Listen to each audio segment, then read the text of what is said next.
come on, come on, come on, come on, come on, come on, come on. Taking quite a while here now. Oh, hey, Sean. Hey, how you doing, man? How did you get? Who's this?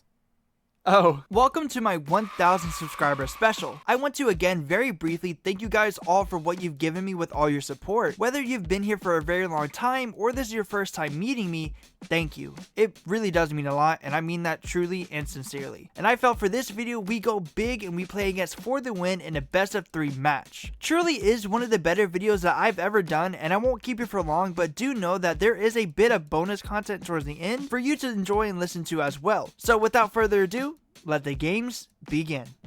Okay. Yeah. Game time, baby. Game time.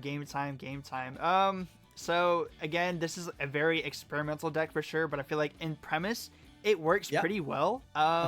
So we'll see. Yeah, I'm curious to see what it is. To be fair, like I know you've definitely got some good decks up your sleeve, so I'm curious. Yeah, it's definitely like as long as I get oh man. So the people that don't know, we tested a deck to see like how audio and all that works, and I started off with a complete hand of just Pokemon, and now I'm worried that that's gonna happen again.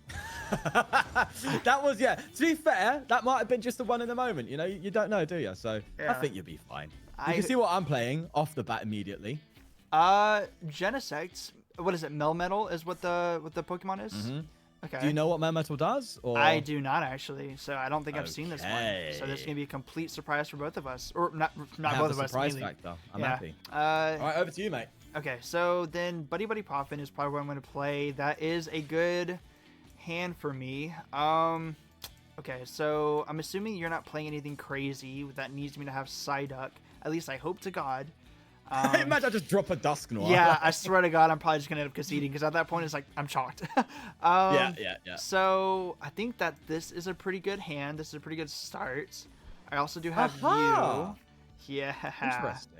Yeah, I don't know if it's interesting, but we'll see. So I do have you, and then I do. Oh wow, I didn't realize what I had in my hand right now. I genuinely didn't. Okay, so then I have to do. Ooh, this is kind of risky. I feel like. Okay, I'm low-key glad I think I'm figuring out your deck right now. Like the Gemstone, the Tarantula, it just tells me you're trying to trap me. I'm glad I picked this deck.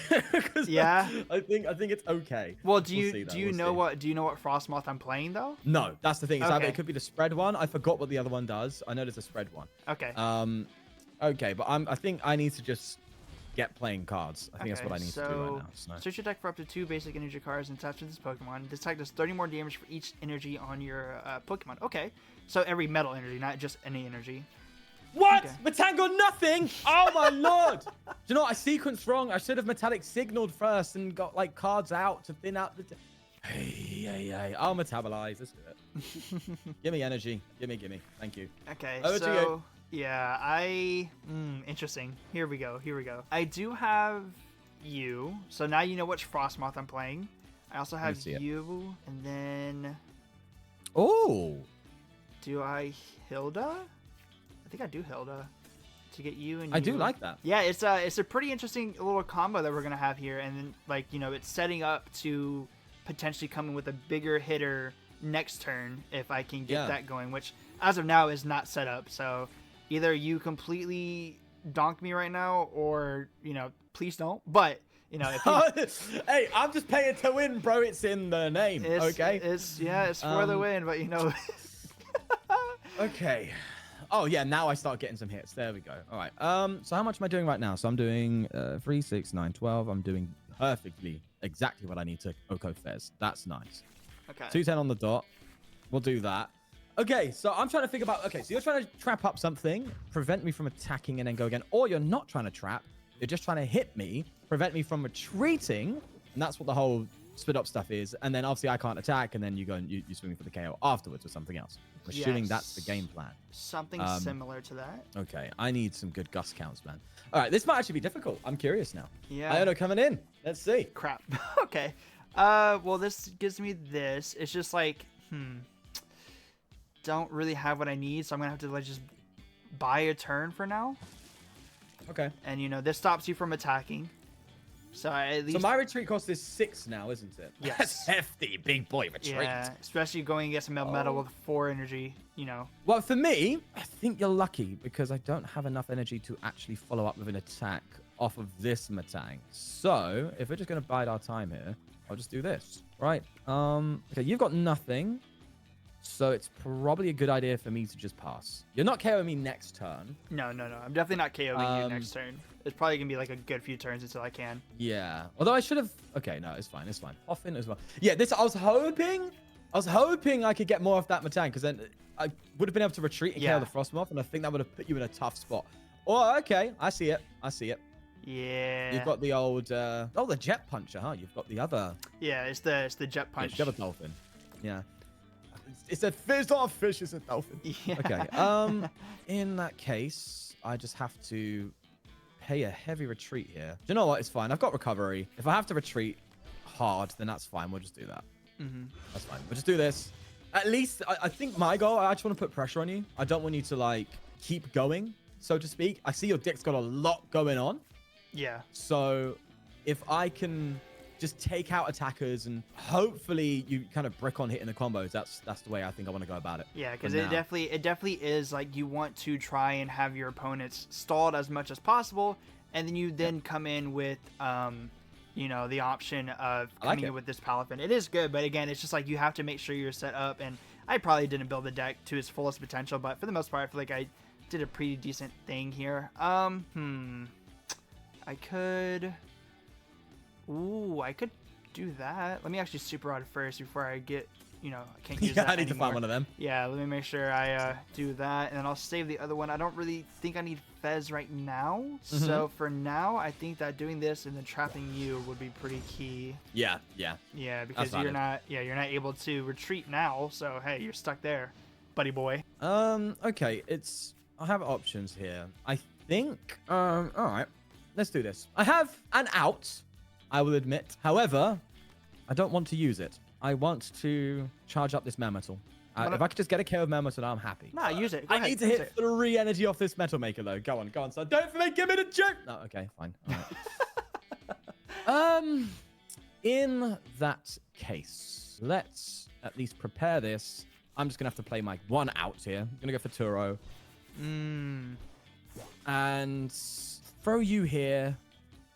Attack. The retreat cost now is technically fine. I think I need to make sure I really keep my energy conserved. I don't want to overuse. So I'm just going to knock your boy out, and hopefully, little by little, I can get there. Or to be fair, I just need a boss for game if I can attack next turn, but that's a big ask. Yeah. Also, I pulled a big card in my hand right now. That I think is going to be good for this. My God. I don't have an Iono. No, it's fine. Okay. It's fine. No, it's cool. I don't have an Iono, so you saying that is like, ooh, interesting here. I like reversal. That's cool. Yeah, it definitely comes in clutch because, you know, Frostmoth, if it's only 110 HP, it can be knocked out by literally anything out there, most likely. So it's just like, if you want to come in, you know, if you need to play reversal energy with this Palafin. But, ooh, what do I do? I could... Yeah, you got a decision to make, haven't you? I feel like I do. I definitely do. Definitely get this. Let's see what we all have. All right. You're not taking a double prize unless, of course, you boss KO my Spite Ops. But for now, I think what I'm gonna do do that. I think I almost actually put Psyduck out there. That would have messed me up completely. That wouldn't have been great. No. Okay. So, in a 9-card hand, do you have an energy to just simply attach and retreat? That's the question. Oh, that's a question I'm scared to have answered. We'll do Fez. We'll bring you back. I know I'm super rotting twice, but honestly, at this point, like, it's either like I win or I lose. Like, there's nothing else. So we will go ahead and just do a freezing chill, stop you from attacking, hoping to God you don't have a way to get out. Odds are... I have some news for you. You have... Okay. So this deck, it's all about getting energy into play, right? So I have a lot of energy. In fact, I have 18 energy in this deck. So the odds of me having energy are pretty high. That said, I need to think here. Do you know what? I think I'm just going to start off Metal Makering now. It's risky. Yeah, it's risky because, like, yeah, I can retreat, but I need to attack. You know what I mean? Following up from that. So if I can't, then I have to just wait it out a little bit. I can retreat, but I think that's not the wise move here. Because if I just retreat, I do nothing. So I honestly think I'm just going to pass. I'm just going to end my turn. Have fun with it. Okay. Okay, so there is Fez. Now with like as you were talking, I'm just now thinking that I just got rid of both my rods. So as far as recovering goes, don't think I'm gonna last long. I really don't think I am. It's all right. I mean, to be fair, I just need to like a boss and a charged up metal in its game. So I think we're late game now. So I think Rod is not going to be too much of a big deal here. Like by the time you need Rod, I've probably won, right? So I've got to take 2 prizes. Yeah, probably. Unless I pull off the most insane clutch right here. Oh my god. Okay. So oh yeah, yeah. By all means. I'm debating by 2 different things. All right. I'm debating on getting something set up or trying to sabotage you. Hopefully trying to sabotage you, because I could just knock out with Frostmoth right here. I don't even have to come in with Palafin yet. I could just knock you out with the 100. You would probably end up having energy with Genesect to get a revenge knockout, of course. The only issue, though... Actually, you know what? No. I'm gonna play it potentially risky here. Oh my god. Okay. Oh! Okay. I have nothing. Yeah. I'm like, oh my god, that's such a great... Oh wait, I've got like yeah, no you literally have nothing. Oh my god, you literally have nothing. Okay, that was complete. That was complete. Just all right. I'm just gonna get the knockout, and then you took the gamble, man. You took the gamble. Yeah. Oh, also, man. It's not a knockout. I'm 300. Oh my god, you're right. Yeah. Oh my god.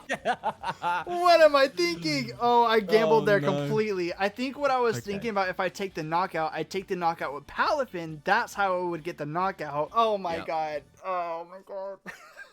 Right. So I don't think you have acceleration in here. You do have reversal, so you probably can get another Frostmoth out. Okay, I need to think about this quite a bit. I think what I do here really depends on what I get off these Metangs. So also in my hand, you've seen it. I don't have much sequencing I can do. Well, no, do I have more? I think I can Metal Signal here. Hold on. Why am I forgetting to do that, bro? I'm such a fraud. All right, let's do this. If I get 4 energy here, I think I just win. So I need to get 4 energy, and it's GG. Metal Maker, 0. Oh no. Let's go. I've got a lot of energy in play. Discard 0. Okay. Let's go. Okay. That's just bad. Yeah. That is just straight up bad. Okay, in any case then, here's what I'm gonna do. I'm gonna throw this here, throw this here. I can't attack again. Well, now you might be able to get a knockout because I'm not retreating him. I am going to again end turn. Okay. What do I do? Oh wait, yeah, that's your deck's working, but can it get there? That's insane top deck though. That actually helps me quite a bit. It's just like, God, could it be bounced? I don't think so. If I were to look back at the logs, I can't even see what you. Oh, I forgot what you had in your hand when I played Airy. I completely forgot. Yes, boy. I remember a lot of Pokemon. I remember a couple supporters, an air balloon, and energy. So yes, I think that I will be safe in doing this. I hope to God you can't bounce it. But and then I can Hilda. I can Hilda for you and you. Oh, I do have a pretty good amount of energy actually. I do still have a pretty good amount of energy. That's what I was getting worried about with Super Rod is that I won't be able to get the energy back if it gets knocked out. But again, I do have access to reversal for a couple turns. Yeah, I was thinking, can he get a Frostmoth next turn? I was like, oh wait, no, he can. So I was like, do I just retreat and knock out Frostmoth with Genesect, which I could have done if I hit, but I was like, oh wait, he can get another Frostmoth. That would be concerning. All right, so I'm gonna go ahead and knock out this Melmetal. I think actually in my mind, I'm seeing how I have a win. I think I have a win here. I could either be coping so hard, or I'm being big brain right now. Those 2 prizes make me realize I'm not big brain. Oh my god. What's crazy is I thought that the heavy baton would work and the energy would move to Melmetal, but it's exactly 4. What? I thought I kept the energy. Okay, that's a big deal. In that case, do you think that the gravity gemstone and the Spidops affect that? Yeah, because you've increased my retreat cost to 6. So heavy baton, I thought it was if the retreat cost is 4 or more, then I can move free energy cards, because I could just I could have recharged my Melmetal and I would have had a solid attacker going, right? But because it's not exactly 4, I don't keep the energy. That's crazy. Oh my god, I didn't know that. Big brain it's kicking in. Oh my god. All right, I think here's my, I guess, the air balloon is like massive, right? Because that's what's going to let me retreat and stuff. I really need energy, but I'm just not finding my recovery. So I'm again having to surely I've got the energy now. Okay, there's 1 Metal Maker. Again, if I hit 2 here, no, if I hit 1, if I hit just 1, I win. Please, come on. I just need 1 energy. You're kidding me. You're kidding Oh me. my god. Oh my god. Okay. All right. Now I have to take a bit of a risk here. No, I'm fine. I'm fine. I'm okay. I'm pretty sure I'm fine. If I do this, no, I'm holding. All right. I'm just going for a protect charge. That's all I'm doing. I still think I'm okay. Or at least I hope. Maybe you might be. Ooh, you only need 1 prize. Ooh, okay. So Yeah, that's what I'm thinking. Like, if you come up with a Frostmoth, if I can KO it, I win, right? So, like, that's where I'm hoping I'm just okay. Okay, so I'm not gonna focus on benching anymore. I think what I need to do is, well, actually, no, I need to bench. Let me look at this. So, okay, so God, man, I need energy bad. All right, so this will at least give me 1 energy, so I can get that for an energy. I didn't really want to bank it on Fez, so I just wanted to get a sure way to get an energy. I swear to God, if I get Arvin off of Fez though, that could have given me Earthen Vessel. I'm gonna crash out. Okay, no, it didn't. You didn't need to attach the. Look at me, the misplay guy, pointing out misplays. You didn't need to attach that water energy. She got reversal, right? That's activated. Well, here's the thing: is I'm about to take a knockout on your Genesect. Oh my God, you're actually so right. You're actually so right. Yeah. Because it would be tied. It would be tied eventually. Oh. Will it? I don't know. I'm stretching out right now. I'm stressing out. No, because no, you're right. No, you might be right actually. To be fair, because yeah, it's like if you're trying to win the game, you have to tie with me at 1 prize card each. Eventually, so right? eventually, yeah, you're right, I will. You're right. Yeah. You're Okay. right. Let me think. Do I do any more benching is what I don't know. So I think what I do is I just do this. I come in with this. Hope to God you do not hit any type of. Wait a minute. What? What? What? Why does what?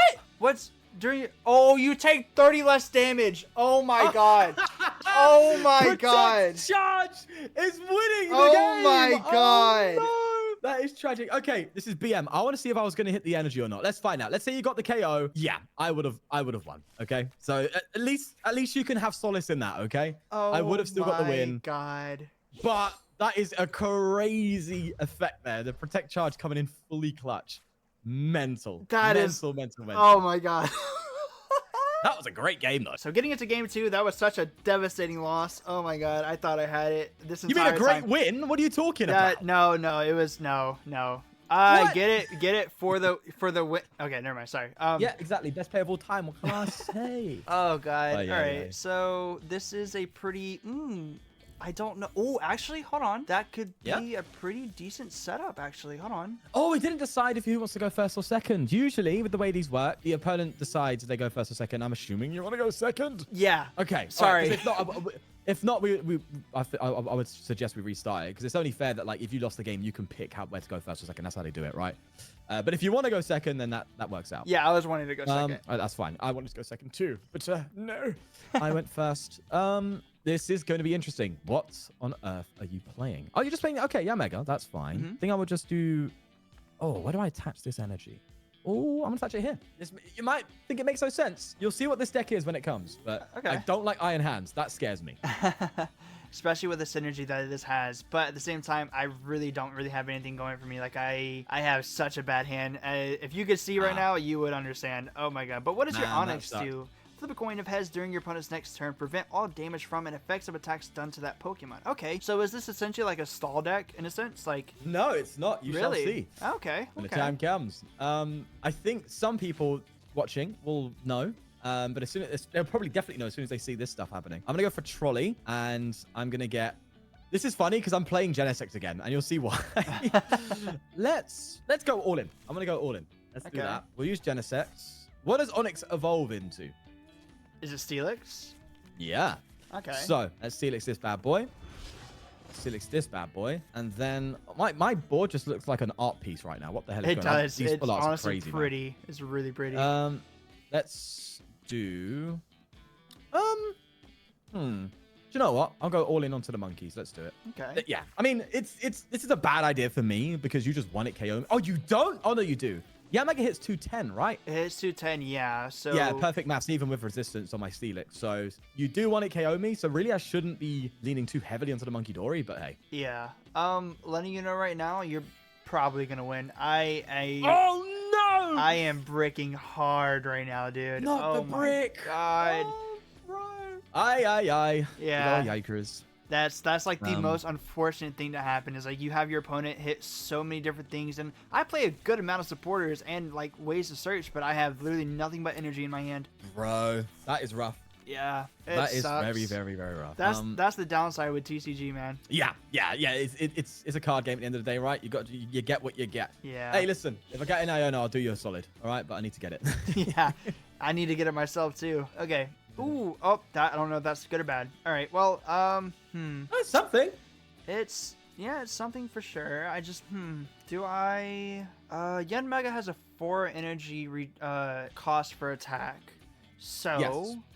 But it charges itself up with its ability, right? yes, it does. So I'm trying to think, do I preemptively put an energy on Yen Mega to maybe have it be energized faster, or do I put it on something like Mew?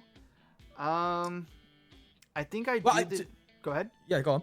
No, do your thing. Okay, I think what I do is, Yeah, for the sake of keeping it alive, I think I just do this. I know that I'm probably going to be knocked out pretty quickly, especially with you having Monkey. You do have 2 ready to go, so that's automatically 60 damage on probably anything here. Yeah, this deck's basically a big play on the Relicanth one, right? That I did more recently. But it's just using Steelix in its place.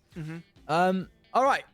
Okay, I said I'll do you a solid for the content. Thank God. I will Iono. Okay, Thank God. there you go. Just to give us some content, because I know that no one likes to see a brick. Okay, no one enjoys that. No. All right. Thankfully, I also got this, which is what I needed. That's good. Let's actually have a game here. Triple monkey though. That's Pokemon. What I want to do is Genesect is a problem. So I need to make sure Genesect's being dealt with. Hands is a big issue. So I need to like work on your hands here. Probably will be KO'd before you get it going, which is the good thing. Do I get Steel? Is there any maths for Steelix that applies? If I hit again onto the Steelix, it goes down to 120, which means if you do get a hands going miraculously next turn, I don't know what you got. You could hit something. I think I'm going to move damage off the Steelix. And then now Earthquake.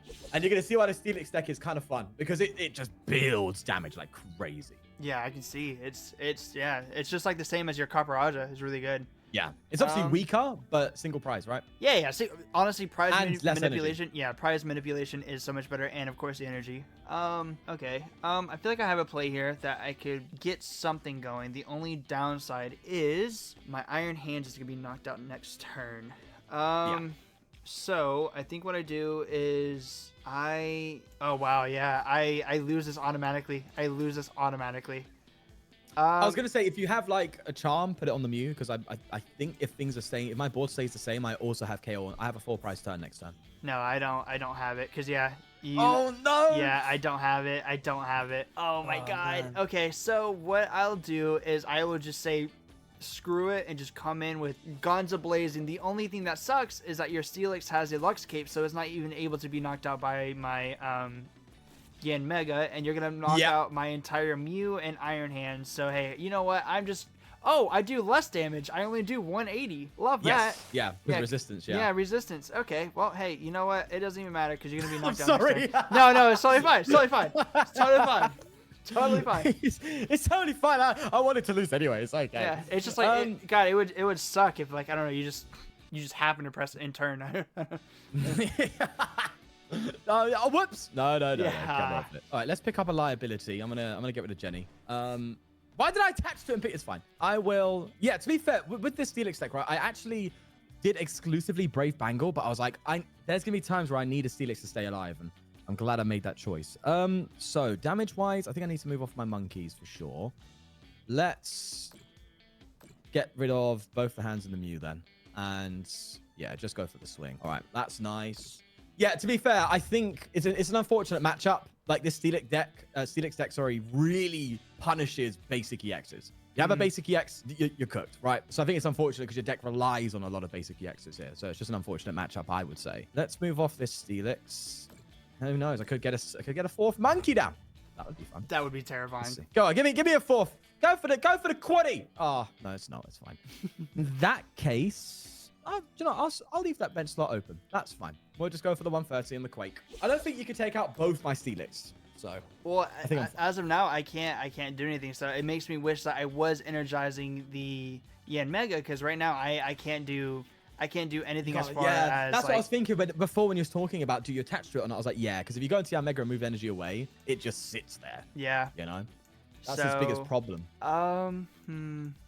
What do I do here? I could Arvin to set up more board state. What do I have to set up for board state? Don't know. Iron Hands realistically cannot come out again. Fez cannot come out again. That's an easy target. Let me think here.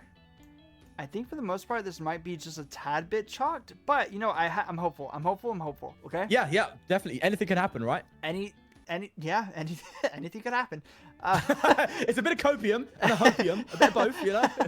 God, what do I do? Sometimes. Thank God we don't have a timer because I'm just sitting here, you know. We'll do this just to do this. I think that if I'm going to have a play, what I need to do is I need to try and hope to have you stay in the active as much as possible.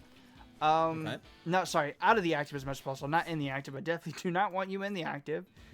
So what I will do is I will get rid of quite a bit here. Honestly, boss, at this point does not make sense for me to do anything. Do I do Fez? I could do Fez. I think Fez is kind of useless at the moment. I mean, it gives me draw. I could risk it for the biscuit with an Iron Hands, but... Risky for the biscuit. Yeah, you know what? I do like biscuits. Yeah, go on. I do like biscuits. It's just already attached in energy, so I can't do anything now. So we will just grasping draw. You need to take two prizes. You're going to take that out this Cleffa. I can come in with, I don't know, maybe something, get a prize. Is taking out Cleffa valuable, though? That's the question I'm holding. Yeah, I think, if I'm honest with you, I think if I just keep attacking, I have such a huge price trade advantage that I think I just win. So I think I just need to just keep attacking. So I'm going to do the Onyx. Because I was debating, do I try and get a fourth monkey down and be a bit more funny with the damage place, like moving and all that? But if I... Okay, yeah. All right, I'm going to do this, KO the Cleffa, and I'm hoping to just get a boss from prizes. That's basically it. Because I don't have enough to knock out that Yan Mega. Man, okay. I've sequenced wrong, but that's fine.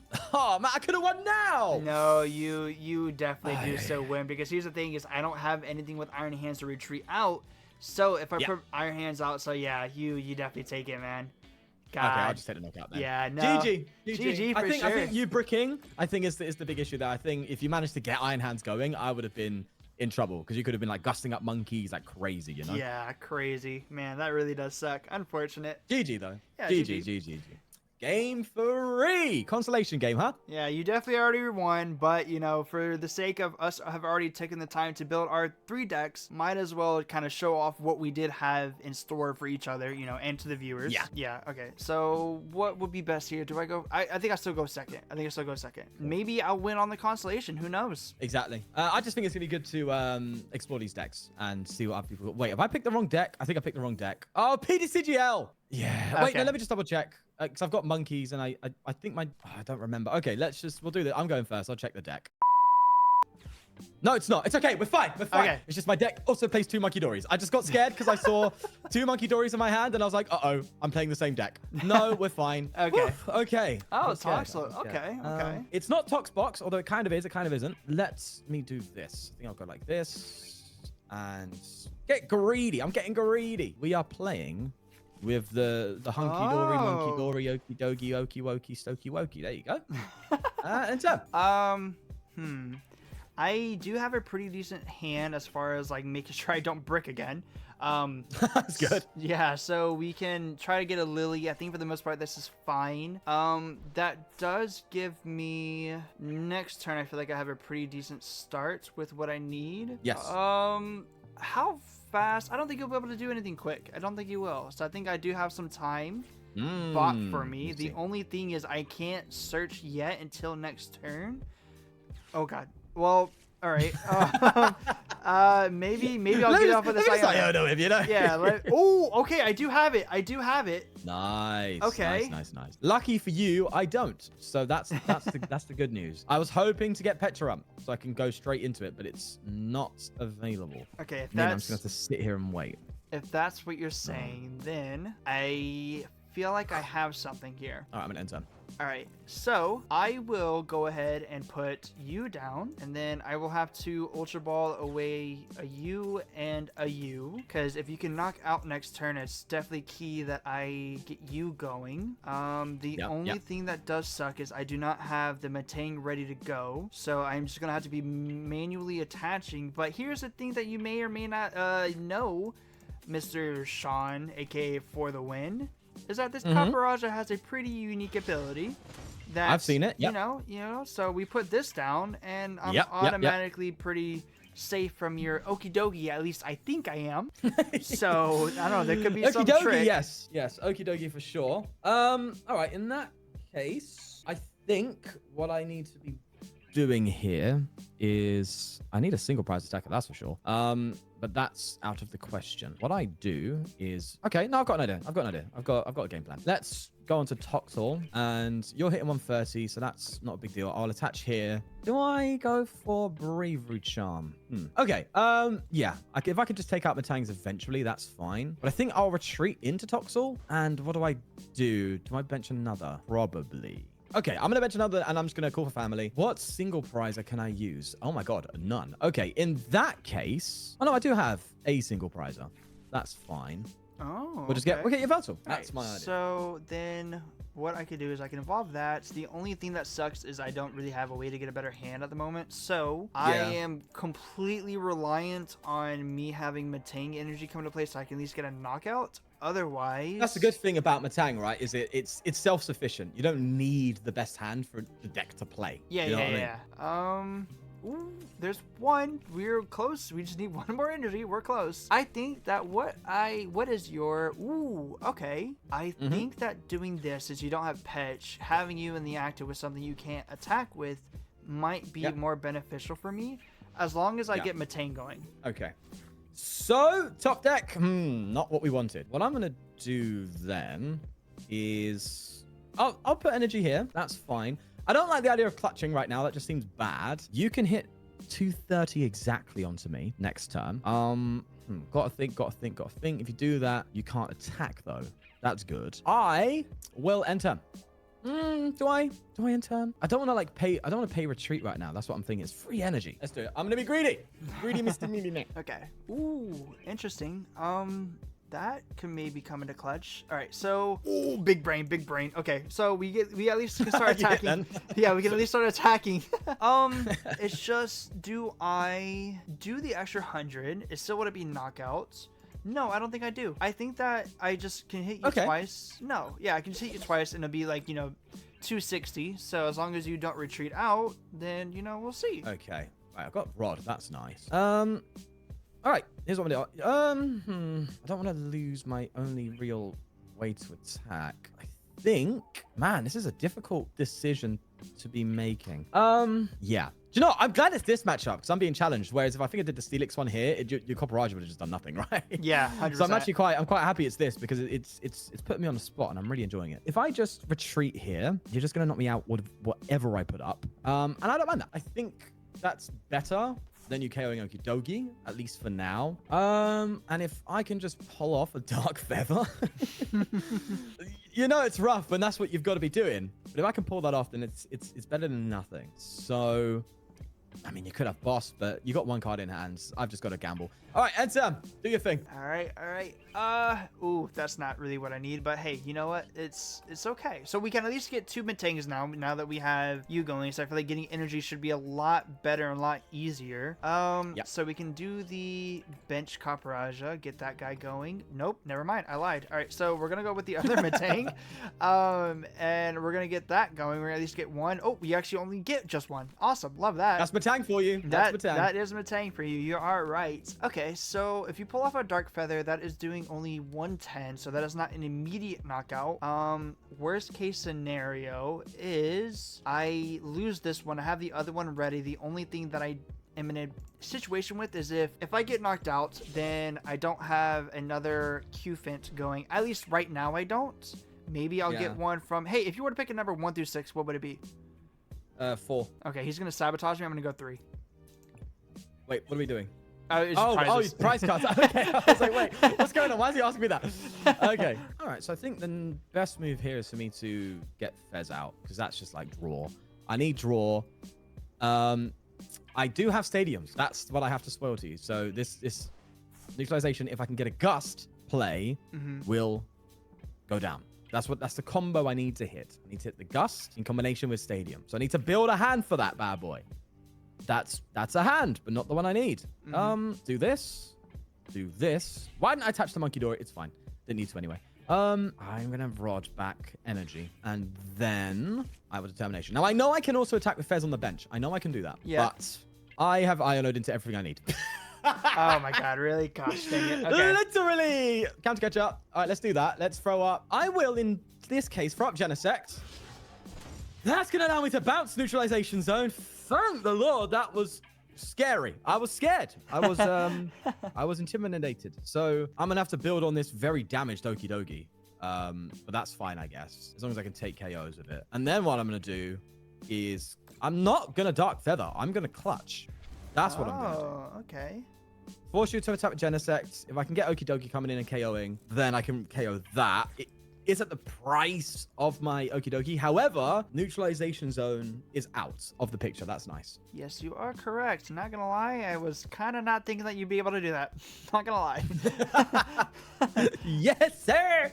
Okay, let's so go. we'll do this. That's at least one energy. Okay, then we're gonna get two more, because obviously, right? We're gonna get two more. Of course. I'm gonna spoil you and just let you know I did not get two more. Yeah. Okay, Yeah, welcome to the so time word. I mean, you've got double attack. Oh wait, you've used both of them. GG. I've used both. Yeah, exactly. GG.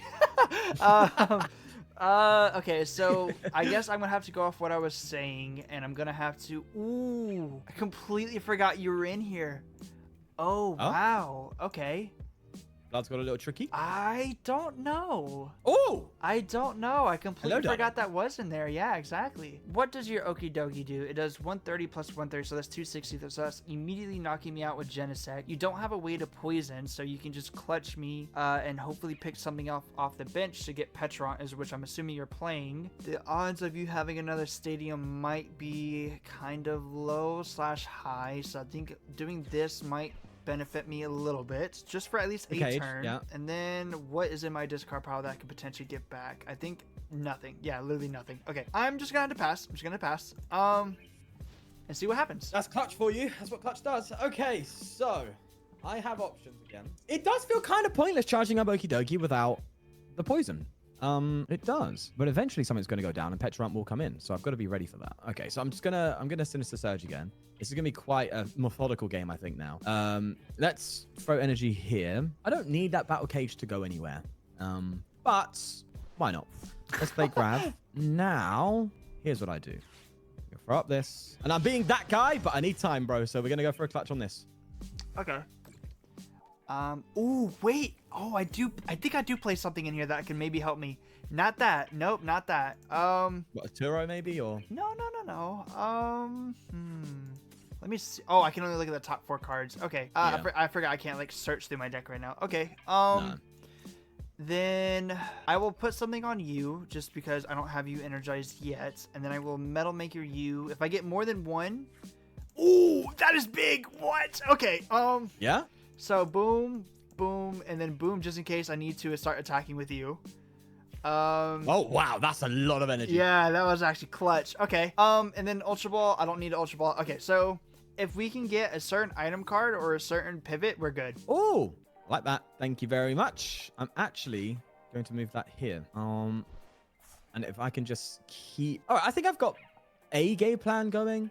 If I could just work on these Matangs, 2 prizes. I've got time. I know I've got time. Right, so let's Arven then and think about what I can do here. I should really get this out. I think my energy count is healthy for now. Actually, do you know what? Yeah, okay. I'll do this. Yeah, let's get these 2. They don't help me in any way, but it thins. And I think that's what I want. Do I want to... Do you know what? I will Toxicity again. I could also, like... a thought I had was I can just, like, start sniping with Fez instead of just snipe your Matangs away. But as I said, I think I've got time. So I'm just going to go for Clutch again.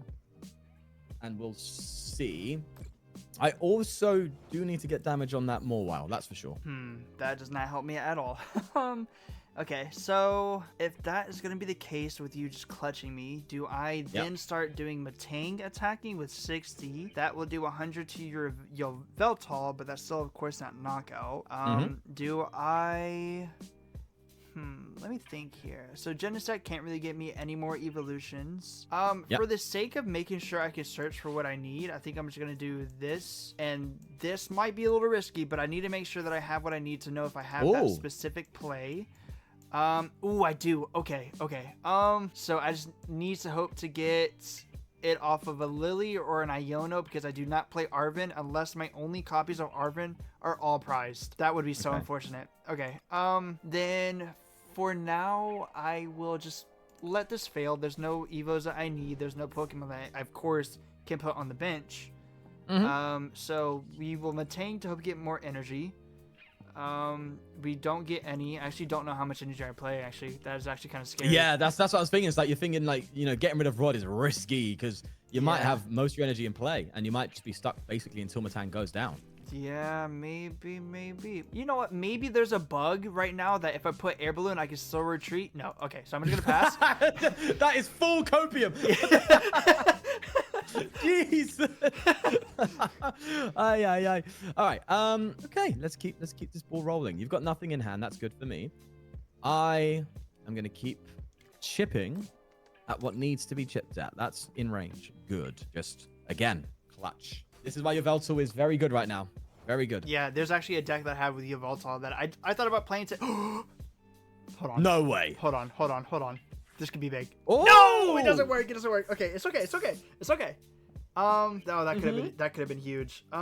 So I think that for the sake of not having damage placed on me, I can do this. I mean, you can of course just bounce it, but at least lets my Matang stay in a little bit longer. But here's the thing: is I just realized oh wait, actually no, I forgot you put Gravity Mountain. Sorry. What's that? I thought that I put down the full metal and got rid of the Battle Cage, but I realized you bounced Battle Cage a long time ago. Yeah. Okay. Okay. You're opening up a new line of play for me, so I'm going to follow that line of play. We'll find out if it pays off, but we'll see. This is going to be a very long game if I take this line of play, though. That's what I'm saying. Yeah, this is going to be very, very methodical for sure. I want to get at least one win on the board. Just at least one. So doing this, who knows? Yeah, it's just like I need Yveltal. I just need Yveltal out. That's all I need. Yeah, like this Yveltal is a big problem. Oh, there it is. Okay. Nice. Okay, so I get the knockout on this. Thank God, right? Yes, it's going to be 170. Yes. Oh, thank God. Yes. Okay, so here's the thing: is neutralization zone is not active, so you can of course get bigger damage with Okie Dokie, as long as you do not have Petron already. That is what I'm scared of.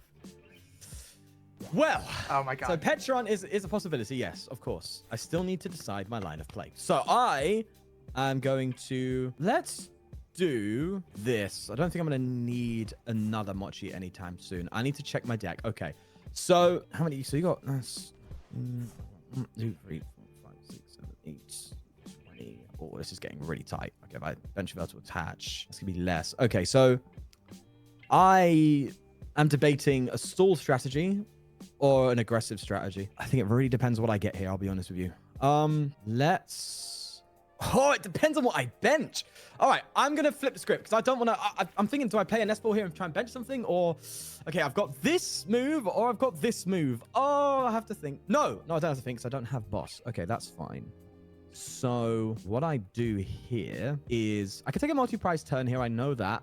But that Mawile is a little intimidating. Not too intimidating right now, if I'm honest. Because as long as I have damage on my... Yeah, as long as I have damage on Okie Dokie, your Huge Bite does nothing. Your Gobbledown's only doing 160, so if I can survive a 160 hit, that's fine.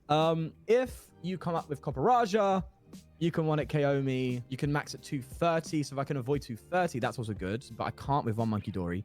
2 Monkey Dory can. So, but if I do another Monkey Dory bench, then obviously I can't Petra, which means, as it stands, I need to do something else here. Okay. Damn, this is tough. Okay. let's play Stretcher. And What if I just let you get a KO? Like, what if I just let you have one? I could do that. You could gust me. Okay, no. I've got an idea now. Kind of waste of a stretcher, but sure thing. I'll get your Veltal just in case. Because I could just your Veltal again, but I need Gust to trap you, right? I can't just, like, hit Copperage or I get KO'd. I'm going to do this. That's what I'm going to do. I'm going to Adrenabrain here onto this. Maybe I should have Adrenabrain first, take a prize to see what I got from the prizes. Yeah, that's what I should have done. Oh, well. I will see what I get here. That actually might have been good. Well, maybe. I don't know. Let's see. Go for the Poke Gear, please. Oh, it's no boss. Okay. Let's get Arven out. What's my boss count, actually? Oh, I'm 2 down. So I can do something here. I'm going to Subjugating Chains into Toxel. Then I am... Do I need anything else in hand right now next turn? No, I'm going to Iono. I don't want you gusting up my Okie dokie. Imagine I just Iono into a boss. Oh, I'm going to do that. I can see it happening, or a counter catch or anything. Hello, darling. Actually, take that out instead, because... Oh, that doesn't make any difference, does it? I still need to preserve my energy. I'm going to enter. That's what I can do. I feel like your Veltal's a bad idea. So, actually, since I have this, I do have bench space, so I could probably go ahead and get you. Let me actually see how much energy I have left. Would you believe me if I said my entire deck was all energy? Like, what's remaining? That'd be funny. No, of course not. You are completely right. It's not. Man, I was hoping I was wrong. No. What could help me? I do have one more of you. I do have you, but there's only one of those. I don't think I'd take enough prizes in time before you wipe me. I will still put you down. I will get you on that. The only issue is... Well, no, actually, I might have something good for me. Oh, that bangle is good. Yeah, I might have something good going for me. I have basically everything that I need to attack. Do I Fez, though? I don't think I do, because here's the thing, is if we were to play a long game of decking out, I think odds of you decking out faster would probably be the case. I could be wrong. Of course, I don't know what you're playing, but if you were to play a long-term game and the win con was to be decking out, I think you would deck out a lot faster than I would. Really? I've got more cards, though. It depends on how much you have recovery. I feel like I have a good amount of recovery. That's valid. That's super valid. Yeah, that's super valid. Yeah, you're right. Yeah, so I'll break it down to you. I genuinely did consider the deck out strat. I was like, because as soon as you played that Metal Lab, I was like, oh, I'm doing like literally 0 damage to my tank, so I can just keep going for corner. And I was like, I'll just keep doing that until, you get a switch. But then, yeah, you did get the switch and you got out, so it removed that strat. So yeah, I can't go for deck out strat. I do have a strat, but I'm trying to prize map. I'm trying to think how I get 5 prizes here before you get 3. That's really where I'm thinking right now. Obviously I'm not going for the deck out strat. I want to get a good hand here. Oh, you could be something, but as it stands, no. I think I have to get aggressive here. I need to definitely move damage off. Like, that has to happen here with Monkey Dory. I'm gonna move that here. That's probably how I do it. Okay, your HP's going to be... Oh, wait, I think I've misplayed. No! Oh, I think I misplayed badly. Hold on, wait. Okay. This is bad. I think I've thrown the game. I think I've thrown it. Your Morwow's doing exactly 240. Okay, that's bad. That's really bad. However, we're here. I can't be here forever. Let's move. We're subjugating chains here into Okie Dokie. Now, here's the thing, right? Your Meta Lab's keeping you alive, isn't it? And I was like, oh yeah, no, I can bounce it. But then I'm bouncing it with Lively Stadium, which still keeps you alive. So it's like, well, either way, I'm screwed. I should have Monkey Doried onto Morwile instead of onto the Matang, because then I would have had KO. That's where my brain was at. But here we are. Either way, still not the end. I still have game plan. If I just get my Petrunt ready, then I'm sure I can pull something out of the bag. Because Petrunt's going to be doing insane damage next turn. So let's go for Chain Crazed. No knockout.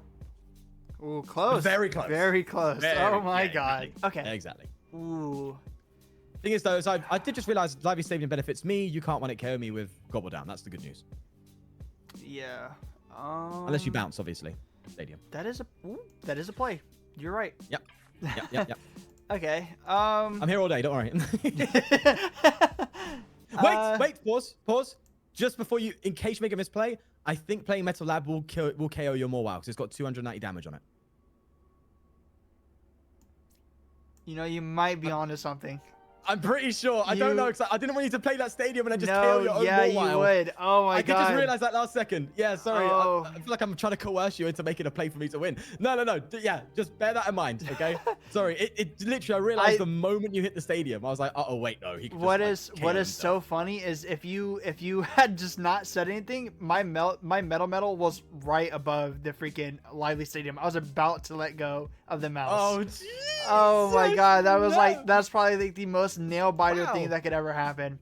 Okay. I don't think I'm knocking you out here, am I? I don't think so. I just have to swing a Mega Marwell. Like if you knock me out before, that's fine. Yeah, I don't knock you out. Okay.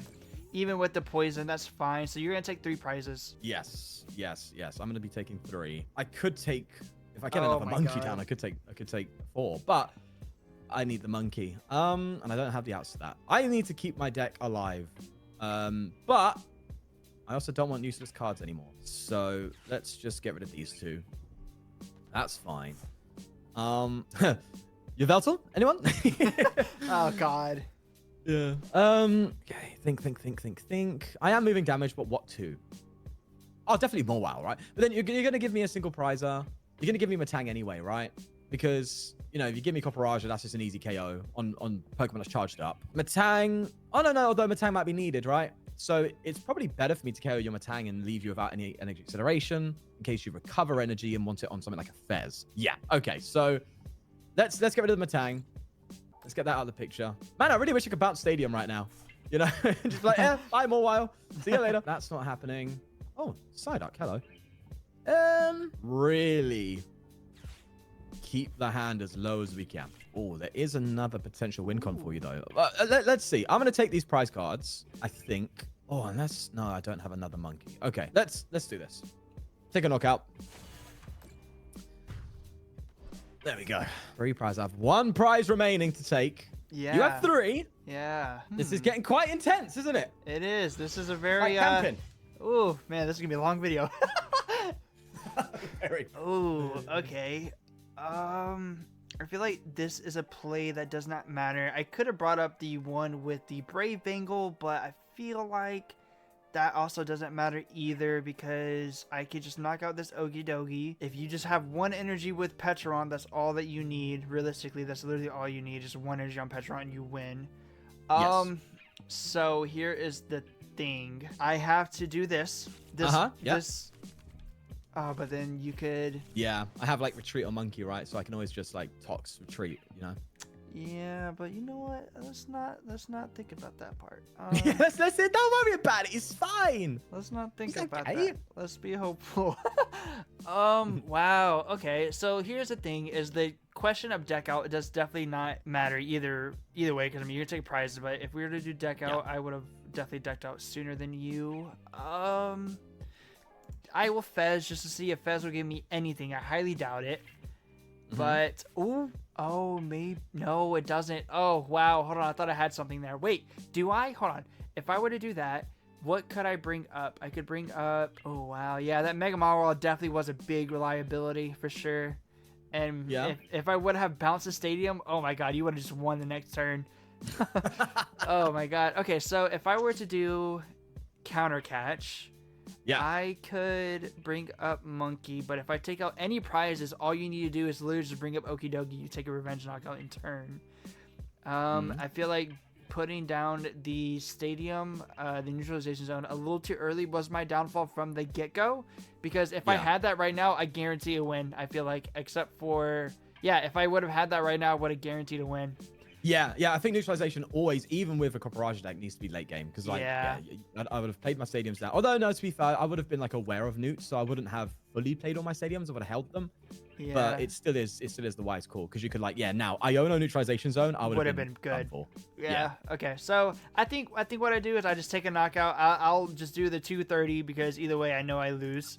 So GG's, but for the most part that was a good one though. It was a good very game. Close. Yeah, it makes me wish that this was like the first game.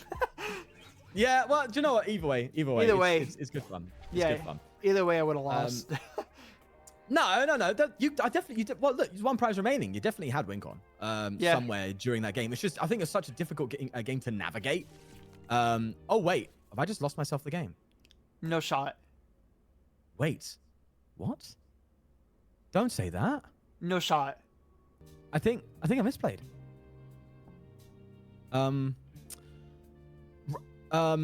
Hello? Don't. Please don't say I just lost myself the game. No shot. No shot. What? Hold the phone. Hold the phone. What do I do? Well, actually, no. Well, yes. Well, yeah. I think I lost myself the game. Hold on. Wait, I forgot. Pet can't put itself into the active. It can't. It can't. Oh, no. I'm out of resources. Oh, my God. You gotta be kidding me. Wait, no, don't say that.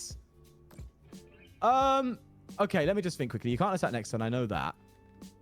Oh my God, what have I done? What have I done? Okay, I can stall out, I guess. Build up to a KO somewhere.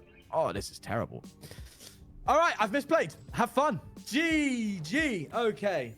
I don't know if I can get out of this. GG for sure. I could be messing up so much right here. I could be messing up so much right here, but here's the thing is I can just come in with this. My God. There you Holy go. And then let me just press no so I don't get that extra damage. Oh my God, dude. When you think all hope is lost. Dude. Oh man. Yeah. Wow. You did the best strat. Rely on your opponent to misplay, innit? Yeah. All right, ladies and gentlemen, this is a segment that I feel like I wanted to try and do with a lot of people that I collab with. I think it'll be a really cool way to kind of introduce a lot of creators that are big or small and let you know a lot of different things that you may or may not have known or you may or may have forgotten. So today I do have ForTheWin, and today it's really big. It's a really big thing for me. So this is really something nice. But as far as like the name of the segments, I don't know. Maybe I'll think of something in the time of me editing this or whatever, but for the most part, this is just like something that was planned but not fully planned because I just I don't know, it was just something crazy. It's just out of nowhere. He just popped up out of nowhere. It's like, hey, do you want to do this? All right, yeah, sure. It was literally like, hey, I have some questions. Do you want to answer them? He was like, yeah. I was like, okay, cool, let's go. I didn't expect to have to work. I guess first off, how are you doing today, man? Are you doing good? Yeah, super chill day, man. Super chill day so far. Not done too much, actually. Been a bit lazy today for me. How about you? Same here. I woke up, we got into doing the whole recording thing, and I was just like sitting here just like, yeah, let's prepare for what's about to happen, because this is big, as I've said already.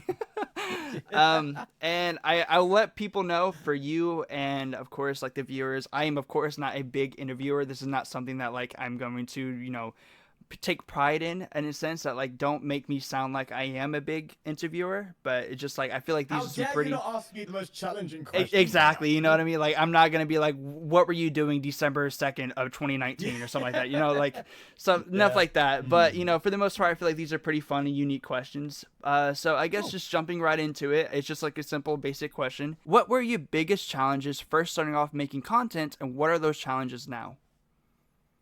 Oh, interesting. Aye. Okay, let me have a think. So let's start from when I was making videos that weren't on Pokemon TCG, because that's when I had my most challenge. I think the biggest challenge was putting so much work into something and it not paying off. That was a massive mental challenge. I would make a really cool video that I was really proud of, that I put a ton of editing into. And it was on like Counter-Strike or Overwatch, the popular games at the time. And it would get like, 20 views or something like that. And I'm like, I was still grateful for that. And if someone left a comment, that's amazing. But, you make those videos with dreams in your head. You delude yourself into thinking this is going to be the one. And so the biggest mental challenge for me 100% was making those videos, seeing them underperform and wanting to continue. That was definitely the biggest then. And now, I think the biggest challenge for me is the next step. I think decklist content creation. For me, I think I've achieved what I wanted to achieve with that. And so now I'm trying to figure out what's the next move. Is it more tournament videos? Is it more in-depth deck videos, which I've done more recently, that are like, 30 minutes to an hour of real like tweaking and playing around with a deck over time to hopefully end up with a final deck list. I'm trying to find that next step. So for me, that's the biggest challenge right now. Okay, cool, Beans. Yeah, I agree as much as like basically everything you said. I completely agree. It's just like making sure that you can kind of perform the best and, make an idea as grand as you want it to be and have it perform is, as far as performance is a big key into your ideas, because you don't want to, potentially have something put your whole entire heart in and then, it's not, that is a bit of a challenge for sure. I do agree with that. I mean, I am like still lucky enough to have people behind me who like, trust that I can make some good content and knows that the content I'm going to make is going to be good to watch. So, I do have that now where, as I said, I've got this challenge of trying to, I wouldn't say pivot is the word, but expand on the content that I'm doing. It's nice at this time knowing that, I've got people behind me. So performance, yes, that's where my head's at in terms of what the next step is, but I've always got like people with me now. So I think that's really cool. Yeah, that having the support is also just amazing to have. I have some pretty good support on my side too. It's just like it helps push to the end. Actually, I think you completely answered my second question too. So I'll just give it like a brief kind of, because my second question was going to be like referencing what you were doing before, because a lot of people may or may not know you didn't start with TCG content. You started with, like you said, Overwatch and Counter-Strike and all that. So I guess my next question was going to be like, what made you switch from doing that content to now then doing TCG content? Because I feel like Overwatch and Counter-Strike to TCG is a pretty interesting leap, and is like, not that it's so daring, but it's they're very, very far on the spectrum as far as like video games and content. So I guess like, what made you switch from that to TCG? Pure interest. I was just making videos on things I was interested in. So I was interested in Counter-Strike and Overwatch at that time, and then I started getting into Pokemon TCG, and so I started making videos on that, and it started to perform a lot better. So I was like, oh, okay, I'll just go down this road. So that, I know it's a super, super one-word answer, but yeah, I was interested in it. That's honestly, it's the same thing, because what's actually funny is for the longest time, I used to think that, this is probably going to flame me so hard, but I used to think that TCG was complete for nerds. I was just like, this is so like, I was like, I don't want to do this. It sounds super nerdy. But then I had a friend who, I don't know if he's watching this, but he was like, hey, come over to card shop and like we can just hang out. Me, my other friend, and you, we can kind of get together talking, because we haven't seen each other since high school. So I was like, all right, cool, let's do it. But I'm not gonna play any games. That's for nerds. I don't want to do that. Yeah. And then I was watching them play, and I was like, oh, this is pretty cool. And then he was like, you should play. I was like, this is such for nerds. And I fell in love with it game one. Like there was nothing else to convince me. Like I think it was like a simple starter deck, like a pre-built starter deck, because like the other friend was still learning too. And then he was like, yeah, get into this. I was like, cool beans. And then I fell in love with it game one. I was like, this is actually so cool. I'm like, oh my God. And I was playing casually for the longest time. And then I was like, yeah, let me just make content on it, see how it goes. And then what was funny too, and he was like, oh yeah, you like Pokemon? Let's play Vanguard or One Piece, the card game. It's like, no, that's too far. That's I'm too cool for that. All right, I'm here with my Charizard. Yeah, I'll stick with Pokemon. You go with your little One Piece over there, all right? But so, and then another follow-up question with that is, have you ever, or would you ever, because you also do have memberships, so is it ever going to be a situation where maybe you could upload that variety content to those members out there that, maybe they would like to see something like that, now knowing that you do play something different other than Pokemon? Yeah, I mean, from time to time, I will. I mean, I remember I did a video. This is when I was trying to fix my audio. I had an audio era. I was trying to fix audio. And I just uploaded content of like Battlefront 2, for my members. So I have done that. Really, right now, I have a lot of work that I'm doing for the main channel, especially with this new angle that I'm trying to take with my content. So it's very, very difficult to find time to do that. But it's something that I have done before, where I just upload something completely different. I did I'm so bad at series, man. I'm terrible at series, but I was doing a series on Pokemon. There's a Coliseum mod that was like really difficult. I had like a few episodes of that come out. But yeah, I've fallen off big time, man, for sure. But I have done it before. Yes, I have done it before because there it doesn't matter, right? People can just choose if they want to watch it or not. It doesn't change anything on your front. Okay.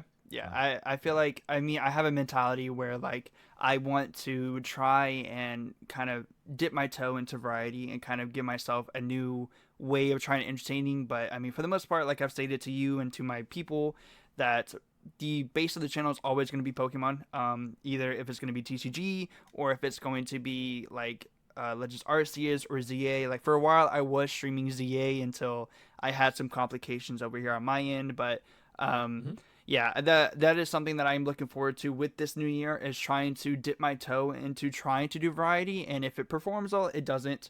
If it performs well, then it performs well. If it doesn't, then it doesn't. Like it's, again, the main staple is still going to be Pokemon. So me personally, I am looking forward to it. But if it doesn't, it doesn't. Yeah, of course. And then my next question would be mainly kind of focusing on how you build decks. Is completely from scratch, not really trying to take an idea from a pre-existing deck, but does it become difficult nowadays to build a deck? Like whenever you're trying to blend things together, you have been doing it for a while. Is it sometimes where it's like, even though you're limited to 60 cards, do you know what you're doing, or do you still always find complications with building decks? Oh, always find complications. Yeah, and funny enough, that's why I started making content going more in depth in the deck building process for a deck list rather than just showing a deck, because that itself is a bit of a journey, right? Trying to figure out how to min max a deck, basically build the best possible one. So like, yeah, it's all the time when building a deck. Yeah, it's never like I can just build a 60 and be like, oh, that's great. Especially like in metas like this where you have real gatekeeper cards like Monkey Dory, Dusknoir, Dragapult. They are stopping more interesting decks from being good, right? Which, it makes sense. You can't have every deck be great, right? So because there's cards like that stop a lot of decks that you're building from working, it's hard to build a deck that, is going to be able to deal with those things. The amount of decks I've built where I'm like, oh yeah, but that just gets ruined by Dusknoir. Oh, this just gets ruined by Monkey Dory. Oh, as soon as Dragapult hits the field, it's GG, right? So, it's not new to me. I was making decks when ADP was around. I don't know if you know what that is. No. But it was, if you think cards like Dusknoir are broken, you're well off.